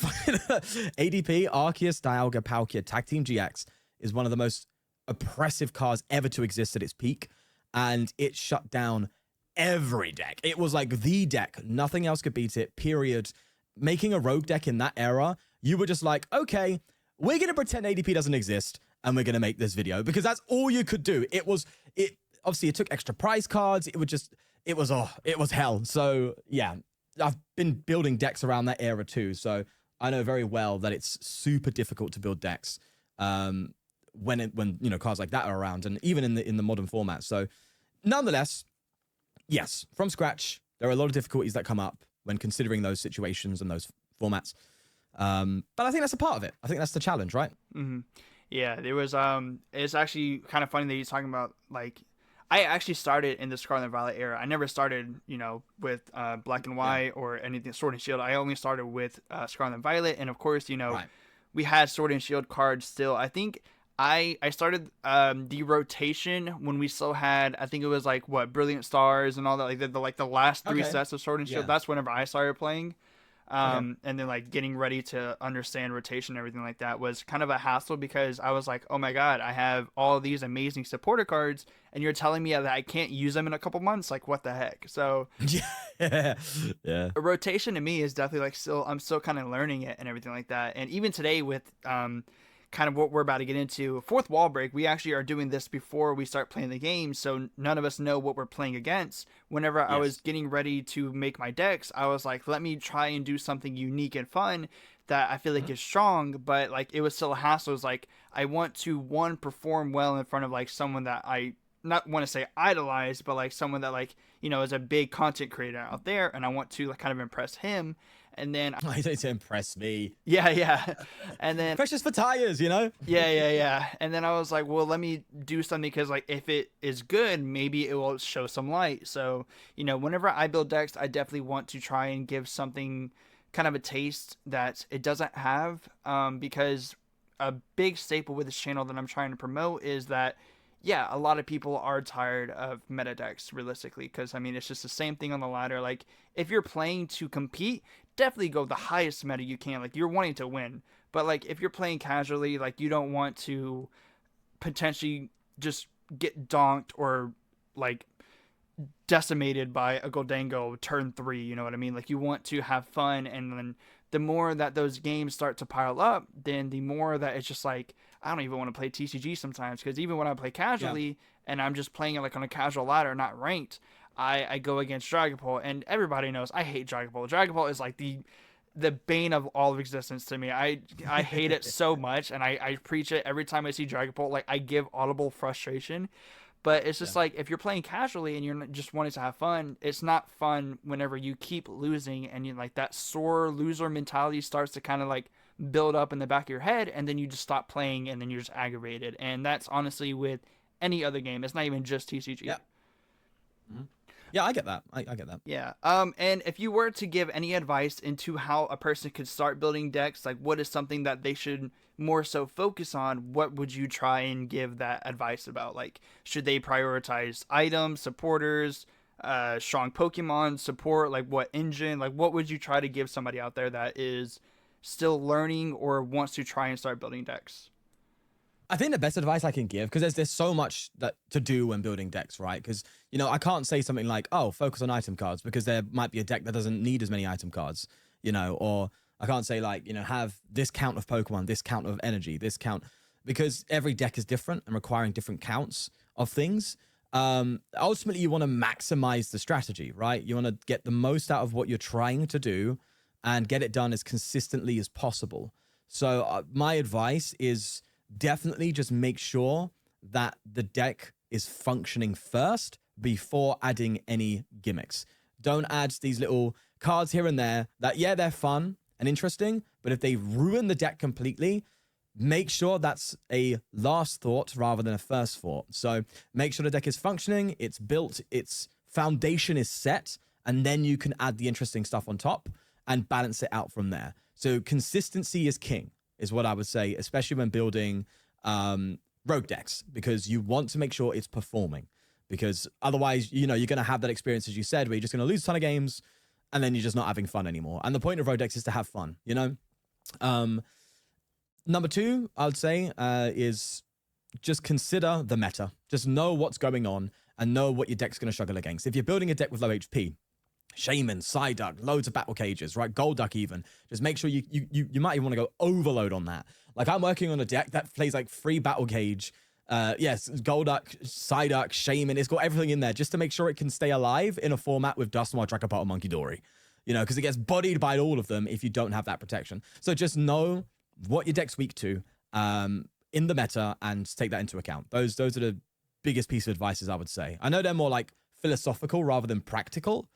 But if you just follow those mindsets, your deck's going to be naturally better. So consistency and consider the meta. That's what I would say. Cool beans. Definitely do. That helps me more personally than you know, actually, because I have that issue sometimes with building decks and everything like that. So that definitely does help me. Our next one is, what is your favorite thing to do when you're not filming? Oh, editing. Really? Yeah, I was thinking, oh, maybe it's something else that's like not YouTubery. But I love this. This is something that I think about 24/7. You know, I'm obsessed with making content. So yeah, I mean, it's either that or I'll watch, you know, some other YouTubers here and there. I mentioned to you before we were recording, I was watching this guy called Shortcat, Mario Kart YouTuber. I like watching him from time to time. I watch some Markiplier here and there. I watch content. I mean, in terms of like, that's just on a personal level. In terms of, you know, family time and stuff like that, obviously I really enjoy spending time with my son. I really enjoy spending time with my family too, and friends, and socializing. But those are just like things that I would do regardless, right? But personal interest wise, yeah, editing, learning how to edit better where I can. I don't really play much video games anymore, actually. I'll have phases. Like there's a couple of times where I've played RuneScape for a bit and full on hyper focused on that, or Counter-Strike, you know, as I mentioned before, doing videos on that. I still dip in here and there. But I don't really play much games, if I'm honest with you. So yeah, that's kind of what I do in my own. If I was like just here by myself, nothing to do, I'm going to be editing or something. It's just what I like. Interesting. I was honestly I was not expecting it to be more based on YouTube. That's actually really cool. Actually. Yeah, it's I'm passionate about it, right? I've been doing it for so long. That, like, as I said, if it wasn't performing and I was getting like no money from it, about the time I would still do it because it's just something I like, you know?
Oh, okay. I'm gonna have to sift through a lot of pieces of advice I've had over the years. Um, okay. Let's not. I won't do one YouTube related. I spoke a lot of YouTube. So let's not do one YouTube related. I think on a personal level, this might be super on the nose, but I feel like a lot of people need to know this, and I needed to know it at one point in time. But a lot of fulfillment in life comes from taking responsibility and bearing it the best you can. So that's super vague, I know, but it's something that I've carried with me for me to learn how to be a better person as much as I can be, and just yeah, I think yeah, super vague, but 100% in life, don't be afraid to take responsibility and accountability for things, and bear that on your shoulders as you move upwards. I think that's super helpful in life. It gains respect of others towards you, and it just makes you a much more healthier person, for a lack of a better term. There's many times in life, right, where you do struggle to take accountability for something, or things go wrong, and you're so trapped in your own way of seeing things and an ego and the like, that you start to miss out on things that you might otherwise need to be aware of in order to be a better person. So I think that's just a general one-term piece of advice, I guess I could say, that could apply generally, if you know what I mean. Yeah, no, that's really good. I live by that too. Is like being able to, yeah, that's wow, yeah. It's like I guess it's like really hitting me, and it's really making me kind of like reminisce on kind of like the mistakes and the ways I've had to kind of own up to them and take responsibility, like you said, and things like that. Definitely, yeah. Sorry, it's Yeah, just like, I really, yeah, no, it's okay. So I've struggled with that before, in the past. I definitely struggled a lot with taking accountability for myself and the things that I was doing in life that were causing problems. And, as you grow older, you start to realize that and go, hold on, wait, I need to like stop trying to point fingers at people here and start just, not like being hard on myself, but just being honest with myself. looking and saying, deeper okay, in. yeah, like, what's going on? How can you just be a better person? And I think just taking responsibility where you can.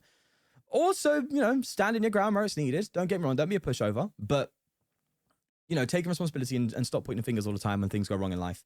You start to become a lot less bitter, you know? And that's you bearing that responsibility, sitting there going, okay, that was me, that was my fault. And you start to enjoy life better. I think I applied that to my content, you know, to go back into YouTube.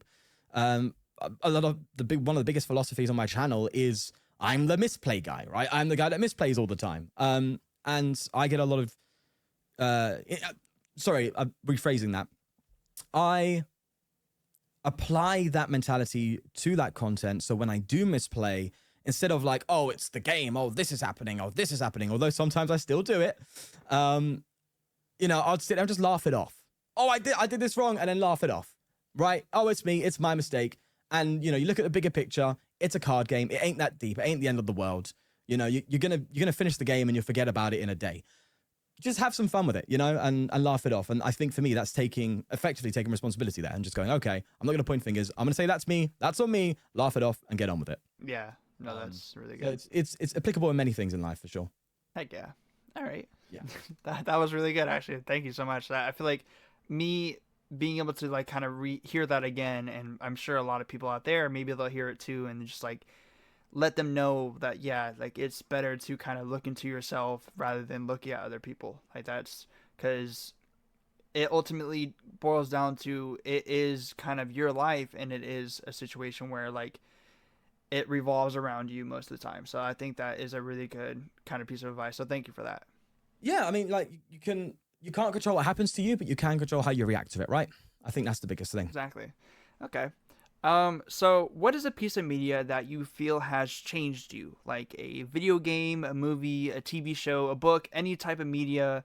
What would you feel is something that made you kind of like rethink something in your life? And it could honestly be something as small as Banjo-Kazooie, or you know what I mean? Like it could be something as small as that, like something that you feel like after you finished it, you're like, wow, this is like, maybe there's a bigger picture out there.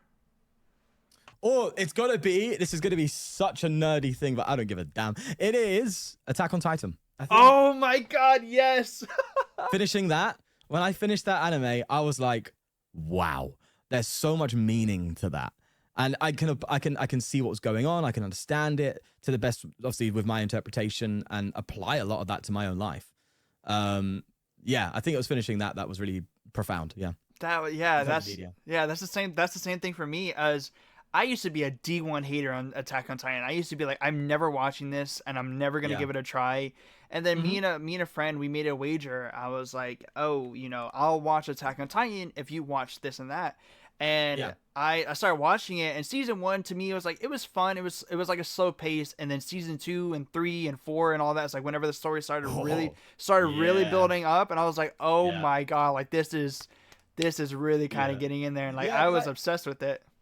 Season 1 is just shonen, typical shonen anime, right? And then it just starts getting real. We obviously won't spoil anything for who hasn't seen it. And I would say now, if you haven't seen it, please, it is one of the best shows of all time, let alone anime. It really is. The depth that the creator gave to everything, like it's so crazy now. It finished like what, like a year or two ago, like at least in dubbed. I watched it dubbed, so it finished like a year or two ago.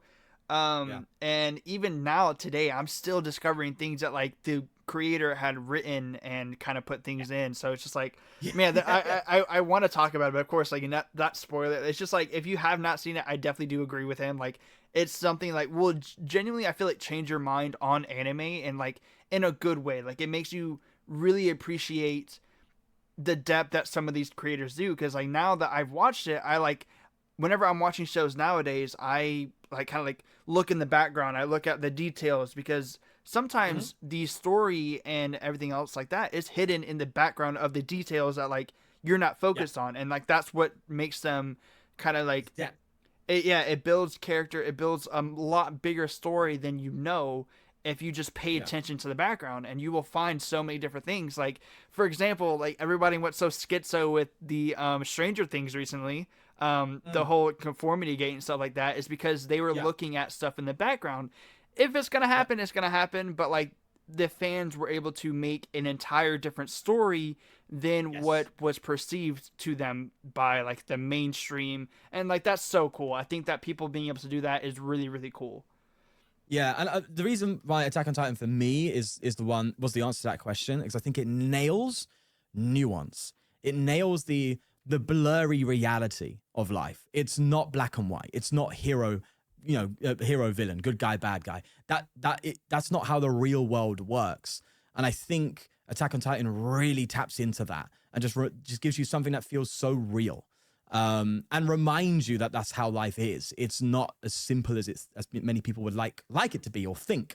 And I think that's had a huge impact on me, because it's helped me understand the nuance of everything in life, and that there's so much more to it than anyone can think. And I think that's the one show that's been able to communicate that to me the best. So yeah, that's the media that's had the most impact on me, just in general. I still listen to the soundtrack here and there, and I listen to Sim, which they did the Rumbling song. I still listen to them today. Definitely my favorite band right now in terms of stuff. So yeah, it's had the biggest impact on me for sure. Okay, yeah, we definitely won't tangent all into anime, but like to talk about like Sim, I still listen to so many amazing intros and outros of like different varieties of anime. Like my entire playlist is like 90% of outros and intros. So that's like my I do YouTube Music, because I just did a YouTube Premium subscription thing. So I think it's better than Spotify in general. But that aside, my recap was like 90% just anime songs, and I was like, oh, okay, it's a genre, is it? Okay, cool. Which is really funny, but no. Wow, yeah. Okay, so then I guess a follow-up question to that is, I mean, that you might have already answered the question just by off of that, but what is your favorite movie, game, or TV show, like, etc.? Like, what is, if it's not Attack on Titan, what would that be? And if it is Attack on Titan, you can't say Attack on Titan, it's fine. But if you do have something different, okay. Obviously, as I said, Attack on Titan is my favorite media piece of all time. Like, it's uncontested. I don't watch too many movies, if I'm honest with you. I like something that's a lot more long-winded, a lot more in-depth, and a lot more... that's it. Games... Pokemon TCG, but that seems like a cheap answer.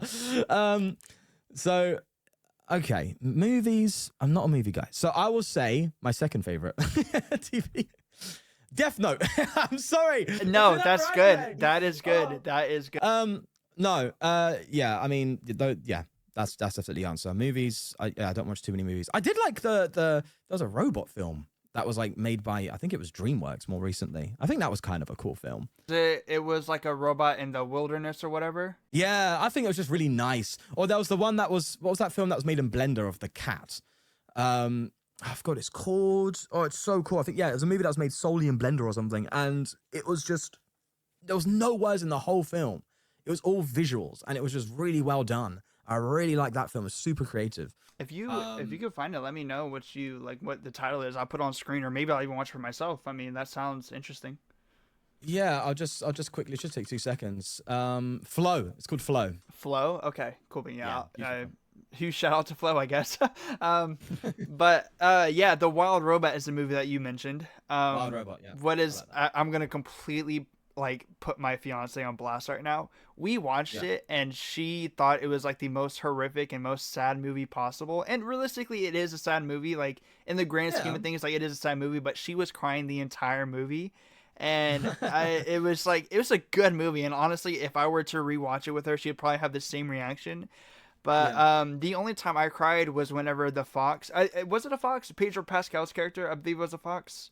The fox, yeah. Yeah, he was at the end of the movie. Is like, oh, once you leave, no one's gonna love me or whatever. That's kind of whenever I was starting to cry. But the entire movie, and it was a good movie. She was just crying the entire movie. So definitely putting her on blast right now. But that's really funny. That's it. No, it's good. It's good. It had characters with good depth. I liked that. Okay. Let me see. All right. So what is something out there that, you feel is very underrated and not talked about? And it can be, again, back to like kind of movie or whatever, that you feel like does not get enough love and that you would love to shout out because you're just that passionate about it. I'm a weeb, bro. It's anime. It's anime. I think anime is like, I do say all in jest. I'm not too fussed about it, but like, I think anime is something that, like, don't get me wrong. I've tried to get people around me to watch it here and then. If they don't want to watch it, you can take a horse to a lake. You can't force it to drink. So I always suggest it and stuff like that. But if they don't watch it, it's fine. But I think it's something that's so overlooked. It's got it has some of the best stories I've ever seen being told in media. It's so good. And it's frustrating that it's, I guess I I should say I was frustrated at the fact that people weren't willing to give it a chance because they thought it was just kids' cartoons. Now I'm like, I don't care what other people want to do. Like, I like anime. I don't need other people to like it for it to validate it for me. I just like it, and therefore that's that. But if we're talking about something being underrated and what I think other people should look at, it's anime. Like, we're talking, as I said, watch Death Note, watch Attack on Titan. Just watch some genuinely Fullmetal Alchemist Brotherhood, Hunter x Hunter. Just watch some really good, solid anime, timeless pieces, and you'll learn that they're incredible storytelling in that, and some of the best storytelling you'll ever see. That, TV series can't break into, that movies can't break into. If you think the Marvel Cinematic Universe is good, you know nothing about anime. You have not seen I'm anything telling yet. you, the story depth and the characters, it's so well done. So I think, I think anime, even though it's massive, right? And it's massive in the West, I still think it's underrated, personally. Yeah, I think it's got the what's the term? The reputation of, like, it's all a bit to get a bit crude and a bit adulty here. Everyone thinks it's a bit too sexual and stuff like that. And yeah, it does exist. There's creepiness in it for sure. And there are times where I see it and I'm like, oh my God, really? But there are some really good stories in there still. I've recently watched Freerun. That's really good. Anyway, so I'm yapping. No, you're fine. I mean, this is honestly just us talking. Like, if, people are just trying to find a new way to try to know us and understand us. So, I mean, honestly, like, yap as much as you want, man. It's just like, it's really not a big issue. Like, I honestly, like, if we want to, we can talk for hours about anime. Not on this, of course. Yeah, for sure. I will talk hours about anime. Like, I have recommendations for you and everyone. If you haven't seen something called Ragna Crimson. No, I have not. Oh my God, that to me is very underrated. And it's like, it's a very simplistic, but it has so many unique visuals, so many fun fights, and just like I love that. really unique kind of characters. So definitely Ragna Crimson is like something that is just like, definitely put that on your watch list. I think it's like one season, 24 episodes. Cool. But yeah, you've referencing Hunter x Hunter. Oh my God, dude. I've watched that like 4 times. I cry and laugh at these same exact times every time I do. It's just such a good anime. I need to rewatch it because I haven't watched it since I first did, like back in 2016 or something, and I remember crying at the end of that. So yeah, that was surreal, man. So and then to again very just quickly harp on it, you pointed out that a lot of people feel like it's very like weird, sexualized, because like there's those moments, and there's always memes of like people that like they're watching it and then like they have their parents or a friend walk in at the wrong time. At the wrong time, and it's like there's always that thing, and I think that COVID definitely kind of put anime back on the mainstream more than it was, because like I remember me in high school, whenever I would just like watch it because I enjoyed it, I was like, okay, there's nothing wrong with it.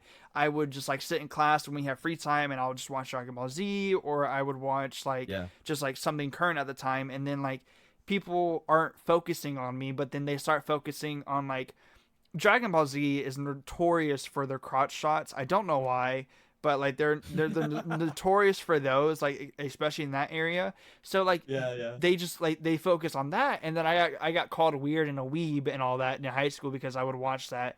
But I think COVID definitely made it a mainstream thing, and it was really, really cool. So I'm really glad that you pointed that out, because again, it's very underrated. Even nowadays, it really is. It is. Yeah. So it's not respected, should I say? Yeah, exactly. Like it's But if you could instantly learn any type of skill, what would it be and why? Oh, probably to play the acoustic guitar, I would say. I do know a little bit of piano here, that I self-taught for years, but acoustic guitar I'd love to learn to play, or just guitar in general, yeah. I think it's a really cool instrument, and I think I love music, so yeah, guitar for sure. Okay, sick. Yeah, I feel like that would be the same for me. I used to be very invested in music, so I would agree too. All right, we do have only just 2 more questions. This has been a lot of fun, actually, but we do only have 2 more questions. Very quick ones. But the next one, the second to last one, is what is a fan interaction that sticks with you still to this day? Oh, sticks with me. Okay, so it would be a father and son who came up to me in EYC. And they were both fans of the channel, and they were just talking to me about moments that had, that they really enjoyed. And, they'll say like, I think the wife of the father, the mother, she would say like, oh, he can't stop saying Donnie all the time, What does Donnie mean, actually? It just means like a fella, like a guy. You know what I mean? It's like, what's this Donny doing? What's this guy doing? You know, so I think, yeah, I think that's what it was. I haven't had any like serious profound interactions. A lot of people are the ones who just come up to you and say like, oh, hey, really love your content. You know, can I get a picture or can you sign this and stuff like that? Oh, that's also a big one where I signed my first card, but that's more of like a personal ego kind of thing rather than actually profound. You know, it's like, oh, look at me signing something. I'm a celebrity. No, yeah, I think for me, it's definitely those two because the joy on their faces, oh, it fulfills me so much. You know, I'm like, wow, I've like helped them through something, you know, where if that ever is, I don't think they communicate that to me, but I have had that communicated to me before. That's great. But just seeing their joy in their faces, the fact that they were like, oh my God, you know, as I said, like, I'm just a guy, right? But in their head, they're like, oh, before the win, this is great. And I know what that's like when I've been around people that I look up to. And so the fact that I could give that to them was amazing. So yeah, I think it was just them two because they both love the channel. You could tell that I was influencing them positively. And for me, that's the most fulfilling. It reminds me that I have impact and it just refuels the fire in me to keep going. So yeah. Yeah. Okay, sick. That was really cool. And to kind of harp on to what you're saying about like the signature, I feel like that's gonna be a thing for me too. It's like whenever I sign my first thing, if ever I have the opportunity to, like, you know, if I'm able to meet things and people ask for a signature, that's gonna be the kind of the back of my mind. It's like, wow, this is like my first. This is real. Like this is something that like is game changing to me. And like people think that it's like something so small, but it's like, at least in my mentality, whenever I kind of get that big and someone comes up to me and asks for my autograph, like I'm just like, wow, that's actually insane that you would want that. Cause like I at this point I gotta start like focusing on like trying to get a good signature because I don't have a good signature at all. So I don't. So it's like it's really cool. And it's like it's like the small things that definitely kind of like make you want to keep going, you know what I mean? Just to have that. Yeah, like, to be fair, I didn't really have a signature until like I remember it was EUIC I didn't attend. I think this was the year before, and then people like messaging me saying, "Oh, are you here? I want you to get to like sign my playmat and stuff like that." And I was like, "Oh, people are gonna want me to sign things?" I was like, "Oh God, okay, I better come up with some sort of signature."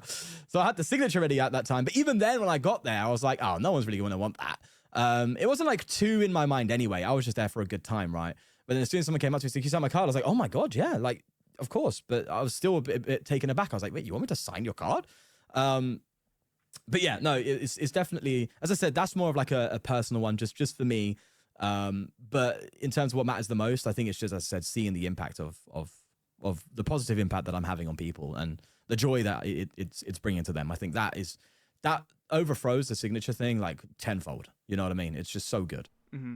That's I love it. I love it. And to talk about you saying like, you know, you're just a guy, and I already said this to you, but let's let people know out there that like whenever we had first started this call, I was just fanboying the entire time. I was just like, like, dude, this is like such a big thing. Like to me, this is somebody's equivalent of like playing like Call of Duty with like the Pope or whatever. Like this is my equivalent of that. And it's just like of like the Pope or like Matthew McConaughey or something. Like this is like that equivalent is like this is that for me. So it's just like it was like it's so cool. So like even being a creator in the scene and knowing that I'm going to interact with either you or like LDF, Azul or something down the road, like even having that, and I'm sure I'm going to have that same reaction with them. It's like, I used to be a viewer and now I'm here. Like now I have a name in the community and it's growing and it's growing. So like, it's really interesting. It's really cool.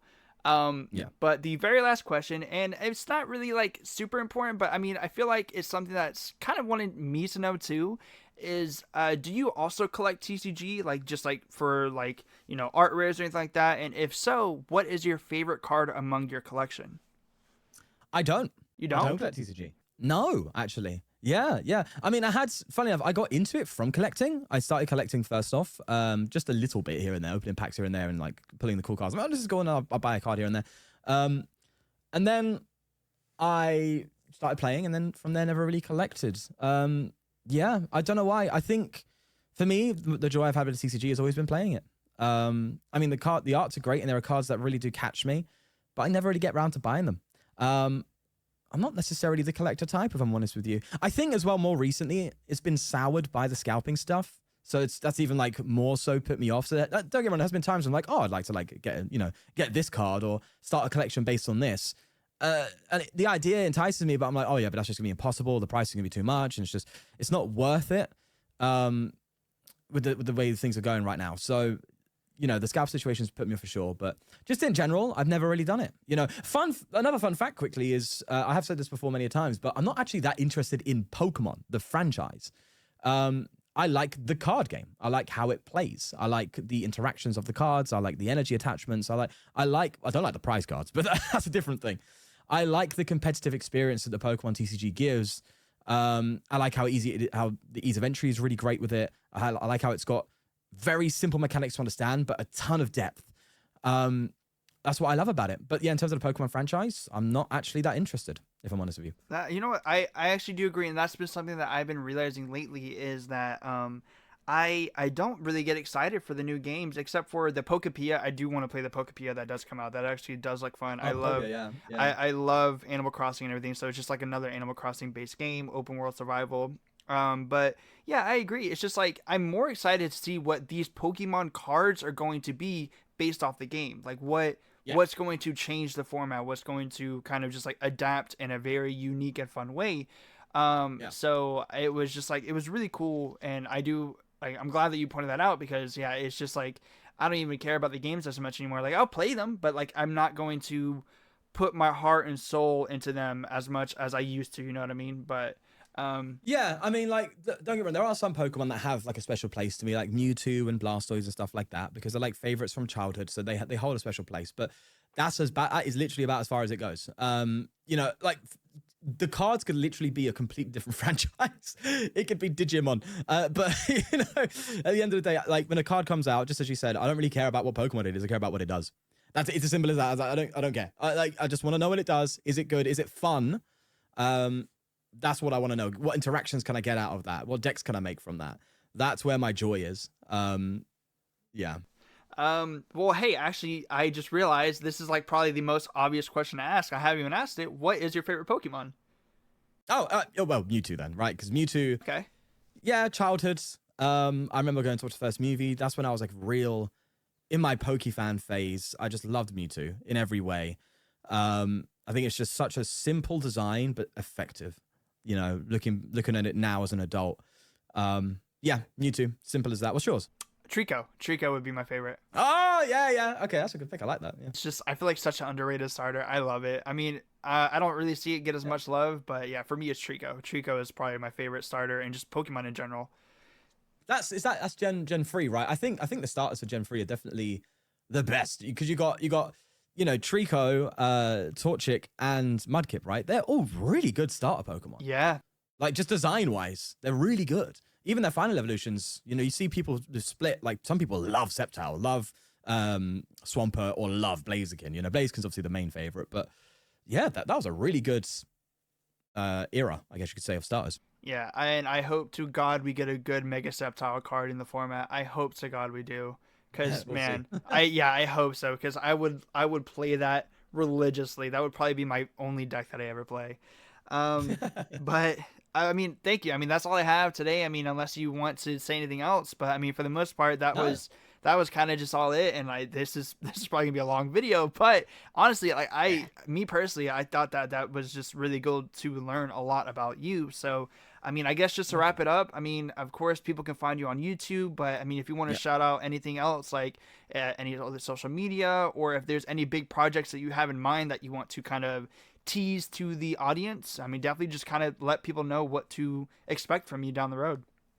Yeah, I mean, yeah, just the YouTube channel, ForTheWin TCG. I'm working on tournament videos now, so, and also much more in-depth deck list videos. So it's not just showing a deck, it's showing you from the start how it's been built, what changes I make to it over time, to hopefully getting to the final deck list.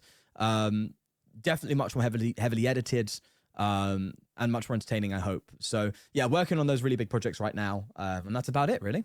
Very sick. Yeah, your Blastoise video that you had made, it actually inspired me to do something similar to that. So more details on that later. But yeah, for the most part, yeah, this was really cool. And so now we're going to go and finally start playing the game because we actually haven't done that yet. We've been just sitting here talking for like the last 2 hours. Yeah, for fun, bro. Yeah, it's been just straight talking. So, you know, hopefully you guys did enjoy that because you're going to see that first. But for the most part, Yes. again, thank you so much for the win. This has been amazing. Or Sean, I should just address you formally. Just thank you so much. Yeah, man. Of course, man. Thanks for inviting me on. It's been good fun talking. Heck yeah, man. Thank you. All right, let's get into it.